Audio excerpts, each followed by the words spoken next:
Welcome back. Bulletin کا آغاز کریں اور آپ کو بتائیں کہ صدر مملکت آصف علی زرداری کی زیر صدارت اعلیٰ سطح اجلاس ہوا۔ وزیر اعظم شہباز شریف، فیلڈ مارشل عاصم منیر، وزیر خارجہ اسحاق ڈار اور بلاول بھٹو زرداری نے شرکت کی۔ اجلاس میں معیشت اور توانائی کی صورتحال کا جائزہ لیا گیا۔ اجلاس میں عالمی تیل گیس کی قیمتوں میں اتار چڑھاؤ پر بریفنگ دی گئی اور مہنگائی کے دباؤ پر غور کیا گیا۔ پیٹرولیم قیمتوں میں استحکام اور مالی نظم و ضبط کے لیے اقدامات زیر بحث آئے۔ اجلاس میں علاقائی سیکیورٹی صورتحال اور اس کے معاشی اثرات پر تفصیلی تبادلہ خیال کیا گیا۔ قومی سطح پر مربوط حکمت عملی اپنانے پر زور دیا گیا۔ اجلاس میں توانائی، سیکیورٹی اور خوراک کے تحفظ کو ترجیح دینے پر اتفاق کیا گیا۔ عوام کو ایندھن کے کم استعمال اور پبلک ٹرانسپورٹ اپنانے کی ترغیب دی گئی۔ دوسری جانب وزیر اعظم شہباز شریف اور MQM وفد کے درمیان ملاقات ہوئی۔ ملاقات میں سیاسی صورتحال، خطے میں امن و امان کی صورتحال، آئندہ بجٹ پر گفتگو کی گئی۔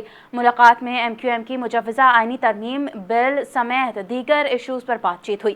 MQM نے وزیر اعظم شہباز شریف سے کراچی پیکج پر کام تیز کرنے کی درخواست کر دی۔ ترقیاتی کام PIDCL کے تحت جاری رہیں گے۔ وزیر اعظم شہباز شریف کی یقین دہانی، کہا 28ویں آئینی ترمیم پر ملاقاتوں کا سلسلہ جاری رہے گا۔ 28ویں آئینی ترمیم پر اتحادیوں کے درمیان مشاورت اور اتفاق ضروری ہے۔ ملاقات میں خالد مقبول صدیقی، مصطفیٰ کمال، کامران ٹیسوری، امین الحق، فاروق ستار اور فیصل سبزواری بھی شامل تھے۔ تو دوسری جانب نائب وزیر اعظم اور وزیر خارجہ اسحاق ڈار نے کفایت اقدامات کی پیش رفت پر اطمینان کا اظہار کیا ہے۔ نائب وزیر اعظم اسحاق ڈار کی زیر صدارت کفایت شعاری کمیٹی کا اجلاس ہوا، جس میں کفایت شعاری اور بچت کے اقدامات پر عمل درآمد کا جائزہ لیا گیا۔ اسحاق ڈار نے کہا کہ ملک کی موجودہ صورتحال میں مالیاتی نظام و ضبط برقرار رکھنا ناگزیر ہے۔ غیر ضروری اخراجات میں کمی اور وسائل کے بہتر استعمال کی رفتار تسلی بخش ہے۔ نائب وزیر اعظم نے وزارتوں اور متعلقہ محکموں کو مانیٹرنگ کا نظام مزید سخت کرنے کی ہدایت کرتے ہوئے کہا کہ تمام محکمے کفایت شعاری گائیڈ لائنز پر سختی سے عمل درآمد یقینی بنائیں۔ اجلاس میں وزیر خزانہ، وزیر پیٹرولیم، وزیر انفارمیشن ٹیکنالوجی، وزیر اقتصادی امور اور وزیر اطلاعات کے علاوہ معاون خصوصی طارق باجوہ، وفاقی سیکرٹریز برائے IT اور پیٹرولیم، صوبوں کے چیف سیکرٹریز اور دیگر سینئر حکام نے شرکت کی۔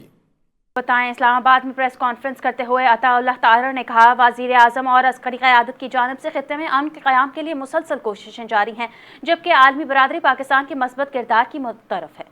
ان کا کہنا تھا قومی مفاد پر کسی بھی صورت ذاتی یا سیاسی مفاد کو ترجیح نہیں دی جا سکتی اور کوئی بھی سیاسی جماعت یا رہنما ملک سے مقدم نہیں ہو سکتا۔ عطا اللہ طاہر نے بانی PTI کے ماضی کے بیانات پر تنقید کرتے ہوئے کہا اگر پاکستان ڈیفالٹ کر جاتا تو اس کا نقصان پوری قوم کو اٹھانا پڑتا۔ انہوں نے مزید کہا جنیوا اجلاس میں غیر معمولی صورتحال دیکھنے میں آئی، جس میں پاکستان نے مؤثر انداز میں اپنا موقف پیش کیا۔ وزیر اطلاعات کا مزید کہنا تھا تنقید ہر کسی کا حق ہے، لیکن ملک کا وقار داؤ پر نہیں لگانا چاہیے اور جو عناصر ملک کے خلاف باتیں کرتے ہیں انہیں اپنے رویے پر شرم آنی چاہیے۔ پاکستان چیمبر آف کامرس نے اسمارٹ لاک ڈاؤن کو سپورٹ کرنے کا اعلان کر دیا۔ سینئر نائب صدر ساخذ فیاض کہتے ہیں کہ FPCCI حکومت کے اسمارٹ لاک ڈاؤن کا مکمل سپورٹ کرتی ہے۔ ایندھن اور انرجی کو بچانا ہے تو پوری قوم کو سپورٹ کرنا ہوگا۔ انہوں نے حکومت سے مطالبہ کرتے ہوئے کہا کہ غیر یقینی صورتحال کے باعث IPPs سے معاہدہ کینسل کیے جائیں۔ کچھ اطلاع کے مطابق گورنمنٹ جو ہے وہ اسمارٹ لاک ڈاؤن کی طرف جاری ہے اور Federation of Pakistan Chamber of Commerce اس کو سپورٹ کرتی ہے کہ اگر ہماری قوم کو ضرورت ہے کہ ہم اپنی جو فیول ہے، اپنی انرجی ہے، اپنی الیکٹرکسٹی ہے، اگر اس کو وہ سیو کرنی ہے تو پوری قوم اس کے ساتھ جو ہے اپنی گورنمنٹ کو سپورٹ کرتی ہے۔ یہ صورتحال ہے اور مڈل ایسٹ کی جو وار ہے اور پاکستان اور افغانستان کی جو وار ہے تو اس میں جو ہے بہت انسرٹینٹی ہو گئی ہے۔ ہم یہ گورنمنٹ سے مطالبہ کرتے ہیں کہ IPPs کے ساتھ تمام ایگریمنٹس جو ہیں وہ کینسل کریں۔ متوقع لاک ڈاؤن سے متعلق صدر Karachi mobile and electronics dealers ایسوسی ایشن محمد منہاج گلفام کا پیغام، کہا تاجر معیشت کی ریڑھ کی ہڈی ہیں، اس لیے حکومت سے گزارش ہے تاجروں کو ساتھ بٹھا کر باہمی مشاورت سے مؤثر لاہ عمل ترتیب دیا جائے، کاروباری سرگرمیاں بھی متاثر نہ ہوں اور عوام کو بھی ریلیف مل سکے۔ انہوں نے مزید کہا توانائی بحران جیسے اہم مسئلے پر بھی تاجر برادری حکومت کے ساتھ بھرپور تعاون کے لیے تیار ہے، بشرطیہ کہ پالیسی سازی میں ان کی آواز کو شامل کیا۔ وزیر اعظم انور ابراہیم نے پاکستان ہند مصب شہباز شریف سے ٹیلی فونک رابطہ کیا۔ ترجمان کے مطابق گفتگو کے دوران دونوں رہنماؤں نے عید الفطر کے مبارکباد کا تبادلہ خیال کیا اور امت کے اتحاد اور ترقی کے لیے دعا کی۔ بیان کے مطابق وزیر اعظم نے مشرق وسطیٰ میں جاری کشیدگی کے خاتمے کے لیے پاکستان کی قیادت میں ثالثی کی کوشش کی حمایت کی۔ پیغام میں मलेशिया के वज़ीर आज़म को खराज तहसीन पेश किया। वज़ीर आज़म शहबाज शरीफ ने मलेशिया के वज़ीर आज़म को अमरीका और ईरान को मुज़ाकरात की मेज़ पर लाने के लिए बिरादर खलीजी ममालिक और ईरान के रहनुमाओं के साथ इनसे बातचीत की समेत ताज़ा तरीन सिफारती कोशिशों से आगाह किया। बयान के मुताबिक वज़ीर आज़म शहबाज शरीफ ने मलेशिया के वज़ीर आज़म का शुक्रिया अदा किया और उन्हें यकीन दिलाया कि पाकिस्तान खत्ते की मौजूदा सूरत हाल में कशीदगी को कम करने के लिए मुखलिसाना और हकीकी कोशिशें जारी रखेगा। हमने ईरान के रडार सिस्टम को तबाह कर दिया। हमें नहीं मालूम कि कोई मुआहिदा करना चाहता है या नहीं। मैं एक ज़बरदस्त मुज़ाकरातकार हूँ। अगर हम ईरान पर हमला ना करते तो 2 हफ्ते में एटमी हथियार बना लेता। अमरीकी सदर डोनाल्ड ट्रंप की काबीना इजलास में गुफ्तगू। कहा, हमने B-2B बमबार तैयारों के जरिए ईरान की जौहरी तंसीबात पर हमला किया। ईरानी मिसाइल, ड्रोन और जहाज के अड्डों को मुकम्मल तबाह कर दिया गया। ईरानी अब हमसे मुआहिदे तक पहुंचने की मिन्नतें कर रहे हैं। ईरान मुआहिदे की भीख मांग रहा है, मैं नहीं मालूम हम ईरान के साथ कोई मुआहिदा करेंगे या नहीं। पासदारान इनकलाब ने ऑपरेशन वादा सादिक की 82वीं लहर का आगाज़ कर दिया। मशरिक़ वस्ता में जारी कशीदगी के दौरान ईरान ने एक बार फिर इसराइल पर मिसाइल हमला कर दिया। ईरानी मिसाइलों ने सियोनी इलाकों में तबाही मचा दी, इलाके गाड़ी तबाह कर दी, घरों को नुकसान पहुंचा। तेल अवीव में सायरन बज उठे। हैफा और मकबूजा बैतुल मक़दस में भी धमाकों की आवाज़ें गूंजती रहीं। ईरानी पासदार इनकलाब ने खत्ते में अमरीका के 4 फौजी अड्डों और तंसीबात को निशाना बनाया। ईरान ने दुश्मन के F-18 तैयारे को मार गिराने का दावा किया है। अबू धाबी में मिसाइल का मलबा गिरने से 2 अफराद जाँ बहक और 3 जख्मी हो गए हैं। जानिब बरतानवी अखबार ने दावा किया है कि मगरबी इंटेलिजेंस ने मुताबिक रूस ईरान को ड्रोन्स, दवाएं और खुराक भेज रहा है। बरतानवी अखबार के रिपोर्ट में बताया गया कि रूस की जानिब से ईरान को ड्रोन्स की फराहमी का मरहला मार्च में शुरू हुआ। रूस सैटेलाइट इमेजिंग और इंटेलिजेंस मदद भी फराहम कर रहा है। अखबार का दावा है कि तेहरान ने रूस से मजीद जदीद फ़ज़ाई दिफाई सलाहियतें भी मांगी हैं। रूस ने S-400 के लिए ईरानी दरख्वास्तों को मुस्तरद कर दिया। दूसरी जानिब क्रेमलिन ने दावा किया कि बहुत सी अफवाहें हैं, हम ईरानी क़यादत से बातचीत कर रहे हैं। सीनियर मगरबी ओहदेदार ने कहा, रूस ईरानी हुकूमत के वसी तर सियासी इस्तेहकाम को भी यकीनी बना रहा है। वाज़ेह रहे कि इससे कबल भी रूस के सदारती दफ्तर क्रेमलिन ने ईरान को ड्रोन टेक्नोलॉजी फराहम करने से मुतालिक रिपोर्ट्स को मुस्तरद कर दिया था। आपको बताएं, मशरिक़ वस्ता में कशीदगी में तेज़ी आ गई है। जहां अमरीका ने ईरान को खबरदार किया है तो वहीं शिकस्त तस्लीम करे, वरना इस पर पहले से ज़्यादा सख्त हमले किए जाएंगे। अरब मीडिया के मुताबिक ईरान ने अमरीका को शिकस्त तस्लीम करने के मुतालबे पर मुज़ाकरात से इनकार करते हुए लड़ाई जारी रखने का ऐलान किया है। अल जज़ीरा के मुताबिक अमरीका और इसराइल की जानिब से ईरान पर मुश्तरका हमले जारी हैं, जबकि ईरान ने जवाब में वस्ती और शुमाली इसराइल पर मिसाइल दागे, जिसके नतीजे में खत्ते में सूरत हाल मुसलसल ख़तरनाक होती जा रही है। इधर इसराइली फ़ौजी ने लबनान पर शदीद फ़ज़ाई हमले किए हैं। इसराइली वज़ीर आज़म बिन्यामीन नेतन्याहू का कहना है कि जनूबी लबनान में नामनिहाद बफर जोन मज़ीद वसी किया जा रहा है। अरब मीडिया के मुताबिक खलीजी ममालिक बहरीन, कुवैत, सऊदी अरब और मुत्तहदा अरब अमीरात ने ईरानी मिसाइलों और ड्रोन्स को फ़ज़ा में ही तबाह करने का दावा किया। सिक्योरिटी फोर्सेस ने अमेरिका और इसराइल के लिए जासूसी के इल्ज़ाम में 39 मुलज़मान को गिरफ्तार कर लिया। ईरानी मीडिया के मुताबिक खुफिया एहलकारों की जानिब से ये कार्रवाई तेहरान में की गई, जिसके मुताबिक दावों किया गया है कि गिरफ्तार अफराद में से 27 का ताल्लुक 2 दहशतगर्द गिरोह से है और इनमें से एक मुलजिम सिस्तान बलूचिस्तान सूबे में ऑपरेशनल सेल कायम करने में कोशिश कर रहा था। मुलज़मान के कब्जे से धमाका खेज़ मवाद, असला और स्टार लिंक डिवाइस बरामद करने का भी दावा किया गया है। मुलज़मान सिक्योरिटी एहलकारों की तैनाती से मुतालिक डेटा और लोकेशन जारह नेटवर्क को फराहम कर रहे थे।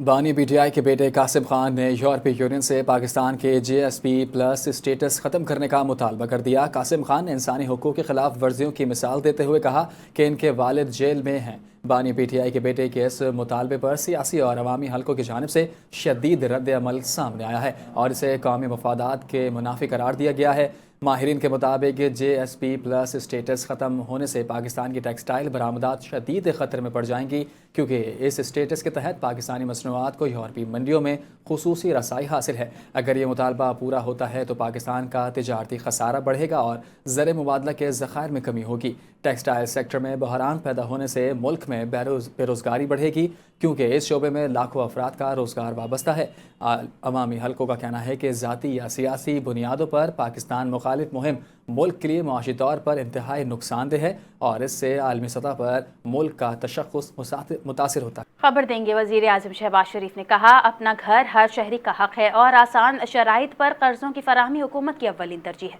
रहायशी शोबे में सरमायाकारी की वसी इस्तेदाद से फ़ायदा उठाने के लिए रुकावटें दूर की जाएंगी। वज़ीर आज़म शहबाज शरीफ की ज़ेर सदारत रहायशी शोबे में सरमायाकारी के फ़रोग़, कम लागत घरों की फराहमी और रोज़गार में इजाफे से मुतालिक जायज़ा इजलास हुआ। शहबाज शरीफ ने बैरूनी सरमायाकारों और समंदर पार पाकिस्तानियों की सरमायाकारी के लिए तहफ़्फ़ुज़ को यकीनी बनाने की हिदायत करते हुए कहा, तामीरात के शोबे में सरमायाकारी से मईशत का पहिया चलेगा और रोज़गार के लाखों मौक़े पैदा होंगे। उन्होंने मुतालिका हुक्काम को हिदायत दी कि तामीरात और रिहायशी शोबे में सरमायाकारी के फ़रोग़ के लिए काबिल अमल हिकमत अमली मुरतब करके अमल दरामद यकीनी बनाया जाए। खैबर पख्तूनख्वा हुकूमत ने तरक्याती बजट पर कटौती पर तहफ़्फ़ुज़ात का इजहार कर दिया। सूबाई मुशीर ख़जाना मुज़म्मिल असलम का कहना है कि वफाकी हुकूमत की तरफ से तरक्याती बजट में 100 अरब रुपए कटौती की इतला मिली। हम इस फैसले पर वफाकी हुकूमत की नज़रसानी की दरख्वास्त करेंगे।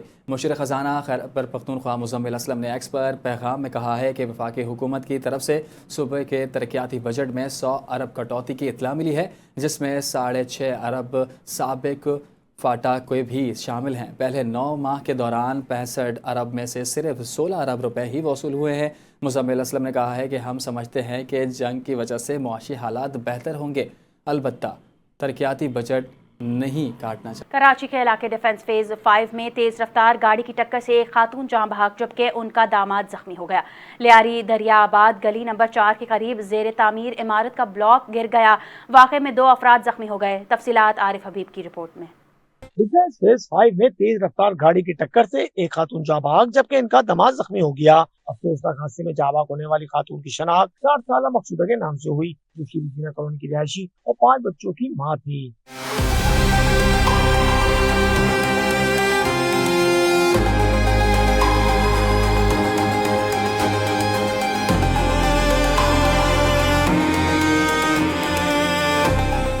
खाने के मुताबिक उन्हें सुबह 8:30 बजे इत्तला मिली कि इनकी वालदा हादसे में जाँ बहक हो गई हैं। खाने ने अफसोस का इजहार करते हुए कहा कि शहर में आए रोज ट्रैफिक हादसा होते हैं, लेकिन जिम्मेदारों के खिलाफ मौसर कार्रवाई अमल में नहीं लाई जाती। हादसे में जख्मी होने वाले साबिक के मुताबिक वो दोनों सुबह काम के लिए डिफेंस फेज 8 जा रहे थे कि छोटा शहबाज सिग्नल के करीब अचानक एक सफेद रंग की फॉर्च्यूनर गाड़ी ने उन्हें टक्कर मार दी। हम काम पे जा रहे थे फेज 8 वाली साइड, मैं गाड़ियाँ साफ करता हूँ, कमरे पे काम करता हूँ। अच्छा, रिहाइश कहाँ है आपकी? मेरी जनाब, गाड़ी वाला इस साइड से आ रहा था, बड़ी चौपाल वाली साइड से। कौन सी गाड़ी? अंदाजा हुआ बड़ी फॉर्च्यूनर गाड़ी थी, फॉर्च्यूनर स्पीड में आ रहा था, बहुत ज्यादा स्पीड थी, वाइट गाड़ी ने हमें हिट किया है। मैं तो उड़ के रोड के उस साइड पे जाके गिरा हूँ और गाड़ी अम्मी के ऊपर चढ़ गई थी। पुलिस के मुताबिक हादसे की तहकीकात जारी है, जबकि फरार होने वाली गाड़ी और इसके ड्राइवर की तलाश शुरू कर दी गई है। उधर लियारी दरियाबाद गली नंबर 4 के करीब जेर तामीर इमारत का ब्लॉक गिर गया। पुलिस के मुताबिक वाक़े में 2 अफराद जख्मी हुए, जबकि एक जख्मी की शनाख्त शकूर के नाम से हुई। अभी आपको बताएं, DHQ अस्पताल बहावल नगर में नाकिस इंतज़ाम ने शहरियों की ज़िंदगियों को शदीद ख़तरे से दोचार कर दिया है। अस्पताल में जलाए जाने वाले वेस्ट से निकलने वाले राख और धुएं इर्द गिर्द इलाकों में फैल रहा है, जो इंसानी सेहत के लिए इंतहाई मुज़र साबित हो रहा है। अस्पताल के वेस्ट और ठिकाने को लगाने का जो काम है वो निजी ठेकेदारों को सुपुर्द है, जिनकी मुबैना गफलत और गैर मयारी तरीक़ेकार इस मसले को मज़ीद संगीन बना रहे हैं। इस हवाले से मज़ीद तफसीलात जानते हैं शेख वक्कास इकबाल से। जिला बहावल नगर DHQ अस्पताल में जितना भी यहाँ पर कूड़ा करकट और यहाँ पर इस्तेमाल होने वाली ड्रिप्स और जितनी भी चीजें हैं जो जिंदगी के लिए गैर मौसर होती हैं, वो यहाँ पर लाकर जलाई जाती हैं। यहाँ का जो उनका कूड़ा करकट से पैदा होने वाली जो खाक है, वो यहाँ साथ मौजूद मस्जिद में, साथ यहाँ पर मौजूद जो तहसील ऑफिस है और साथ यहाँ पर रहने वाले जो लोगों के घर हैं, उनकी जिंदगी को मुहाल बना चुकी है। मेरे साथ इस टाइम मौजूद है एक शहरी, हम इनसे बात करते हैं। इंतहाई अफसोस के साथ हमें ये कहना पड़ रहा है कि यहाँ पे साथ ही जो चिमनी लगी हुई है, वेस्ट जलाने वाला जो फंक्शन है, इनका जो प्राइवेट ठेकेदारों ने लिया हुआ है। अस्पताल का जितना भी गलाजत वाला जो सामान है, जिसमें बोतलें हैं या शापर हैं, जो भी उनकी चीजें हैं जलाने वाली, वो जलाते हैं और उसकी मुकम्मल खाक जो अल्लाह का मोतबर घर है, जो मस्जिद है तहसील ऑफिस की, उसका जो गिरदो गुबार है वो मस्जिद में जाती है और मोअज़्ज़ज़ मोहतरम जजी साहबान की रिहायशें हैं, उनके घर में जाता है। और ये महकमा एजुकेशन है, फूड का महकमा है और तहसील ऑफिस है, अदालतें हैं। इसकी मुकम्मल जो गिरदो गुबार है, जो वेस्ट जलाई जाती है, जो इंसानी सेहत के लिए मुज़र है, उसका तमाम जो गिरदो गुबार है वो इन दफातर में और अल्लाह के घर में जाता है। जैसा कि आपने सुना, मेरे साथ मौजूद थे इस टाइम शाहरी, उनका कहना है कि हमने एमएस साहब से भी रिक्वेस्ट की कि ये जो चिमनी की शक्ल में आप लोगों ने बनाई हुई है, जहां पर ये जो वेस्ट है पूरे डिस्ट्रिक्ट बहावल नगर की डीएचक्यू अस्पताल के हवाले से यहाँ पर उसको जो है खाक को जलाया जाता है, जिससे ये खाक बन के लोगों के लिए सांस की परेशानी है, दमे के मरीज और उनको टीबी में मुब्तला करने के लिए ये जिंदगियों के साथ खेलना कि इन्होंने मुयसर जरिया बनाया हुआ है। कैमरामैन टीम के साथ Sheikh Waqas, district reporter NTN News, Bahawal नगर।